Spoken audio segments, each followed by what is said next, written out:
Good morning sir. Good morning student. এই তুই private পড়তে আসিস নাকি স্টাইল মারতে আসিস? স্যার আমি তো প্রাইভেট পড়তে আছি। ঠিক আছে, আপনি যেভাবে পছন্দ সেভাবে সাজতেছি। পড়ান স্যার, কি পড়াবেন আজকে? আজকে আমরা শিখবো গ্রামার। তো গ্রামার কাকে বলে? প্রথমে আমাদের শিখতে হবে গ্রামার কাকে বলে।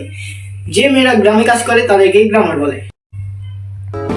স্যার আমি গ্রামার বুঝিনি, আমাকে রসায়ন করেন। এখন আমরা করবো রসায়ন। রসায়ন রসায়নে তোমার কোনো প্রশ্ন থাকলে স্যার স্যার আমার একটা প্রশ্ন, রসায়নে সোডিয়াম আর নিকেল যোগ করলে কি হয়? ও তোমার প্রশ্ন হচ্ছে সোডিয়াম আর নিকেল এটা যোগ করলে কি হয়। দেখো, সোডিয়াম প্লাস নিকেল যোগ করলে হয় নানি। এটা কিভাবে দেখো, Na প্লাস Ni, তাহলে না নি নানি, ব্যাস। আর কোনো প্রশ্ন আছে? প্রশ্ন করতে পারো। স্যার আমার একটা প্রশ্ন আছে। এতক্ষণ বোঝানোর পরও কেন প্রশ্ন?